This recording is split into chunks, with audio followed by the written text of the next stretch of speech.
Hello दोस्तों, स्वागत है आप सभी का हमारे यूट्यूब चैनल पर। दोस्तों आज मैं आपको कुछ बताने वाला हूँ फ़िज़िक्स के बारे में, जो कि आपको बहुत ही इम्पोर्टेंट है।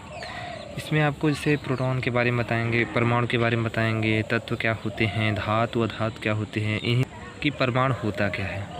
परमाणु के कई डिफिनीसन होते हैं। जैसे परमाणु पहला ये होता है, जैसे पदार्थ की सबसे छोटी इकाई जो होती है वो परमाणु कहलाती है।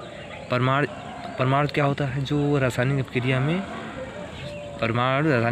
में भाग ले सकता है, किंतु स्वतंत्र अवस्था में नहीं रह सकता है। परमाणु जो होता है वो रासायनिक अभिक्रिया में भाग ले सकता है, किंतु स्वतंत्र अवस्था में नहीं रह सकता है। तो ये है आपका परमाणु जो है अति सूक्ष्म अविभाज्य कण है। मतलब परमाणु को विभाजित नहीं किया जा सकता है, इसलिए इसे अति सूक्ष्म और अविभाज्य कण माना गया है। परमाणु जो होता है दोस्तों, वह कई 3 मौलिक कणों से मिलकर बना है। परमाणु 3 मौलिक कणों से मिलकर जी हाँ दोस्तों, परमाणु 3 मौलिक कणों से मिलकर बना है। पहला जो है आप देख रहे हैं इसमें कि इलेक्ट्रॉन जो होता है इसका पहला मौलिक कण है, और दूसरा जो है वो प्रोटॉन है, और तीसरा न्यूट्रॉन है। इलेक्ट्रॉन की खोज जे थॉमसन ने की थी, प्रोटॉन की खोज गोल्डस्टीन ने, और न्यूट्रॉन की खोज सैंडविक ने की थी। जी हाँ दोस्तों, जो पदार्थ के जो 3 मौलिक कण है, यह गोल्डस्टीन ने बताया था कि जो परमाणु के 3 मौलिक कण होते हैं उसे पहले को इलेक्ट्रॉन, दूसरे को प्रोटॉन और न्यूट्रॉन कहते हैं। इन तीनों के मतलब कि खोजकर्ता जो हैं उनके सामने हैं गोल्डस्टीन, जे थॉमसन और गोल्डस्टीन और सैंडविक ने। अब दोस्तों जी हाँ दोस्तों, परमाणु के बारे में आपको जानकारी हो चुकी है कि परमाणु जो होता है प्रत्येक पदार्थ की सबसे छोटी इकाई जो होती है वो परमाणु होती है। परमाणु जो होता है वह अविभाज्य कण है और अतिसूक्ष्म कण है। परमाणु जो होता है वह रासायनिक अभिक्रिया में भाग ले सकता है, किंतु स्वतंत्र अवस्था में नहीं रह सकता है। यह था परमाणु का डिफिनीसन। अब आपको बताने चलने वाले हैं कि अणु क्या होता है, मॉलिक्यूल क्या होता है। ये देखिए, अणु जो होता है वो 2 या 2 से अधिक परमाणुओं से मिलकर या आपस में जोड़कर जो अणु बनते हैं उसे अणु कहते हैं।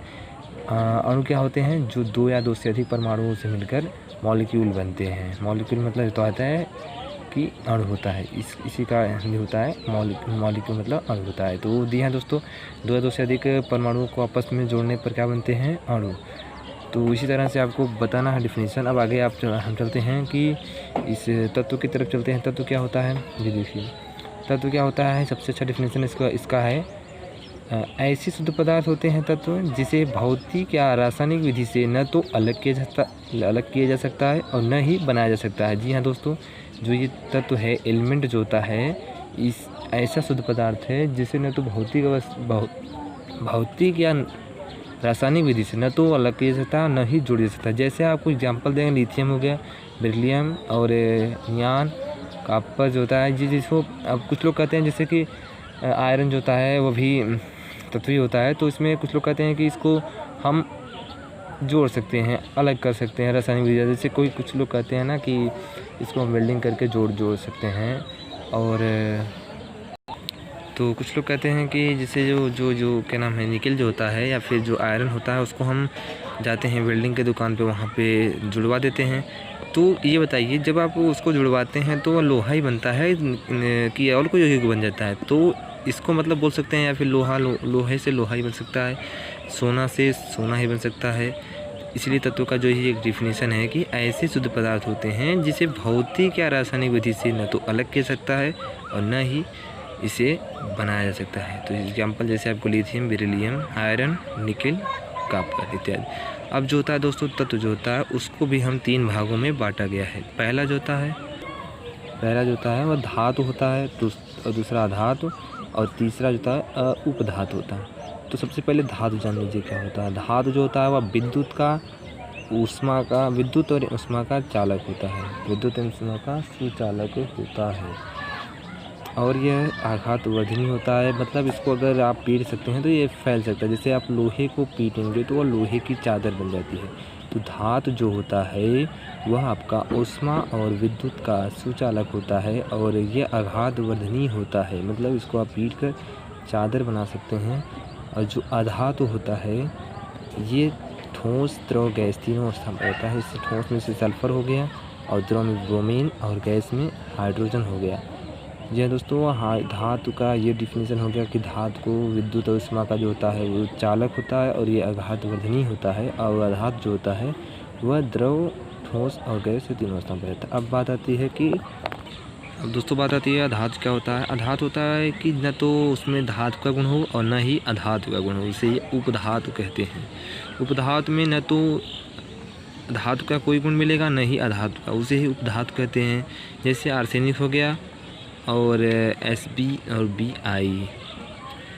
जी हाँ दोस्तों, अब बात आती है यौगिक क्या होते हैं। जी हाँ दोस्तों, यौगिक जो होता है वह शुद्ध रासायनिक पदार्थ रूप से दो या दो से अधिक तत्वों वे एक निश्चित अनुपात में रासायनिक संयोग से बनते हैं। यौगिक जो होता है वह दो या दो से अधिक तत्वों को एक निश्चित अनुपात में मिलाने से बनता है।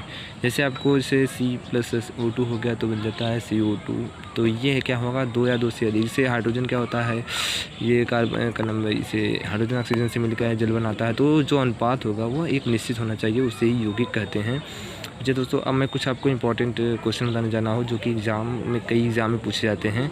तो सबसे पहला क्वेश्चन ये है मेरा कि परमाणु की त्रिज्या का जो आकार होता है वह कितना होता है। आप लोगों को पता नहीं होगा, इसलिए मैं आज बता दे रहा हूँ इस वीडियो में। जो परमाणु की त्रिज्या का आकार होता है वह 10⁻⁻10 मीटर होता है, परमाणु की त्रिज्या का आकार।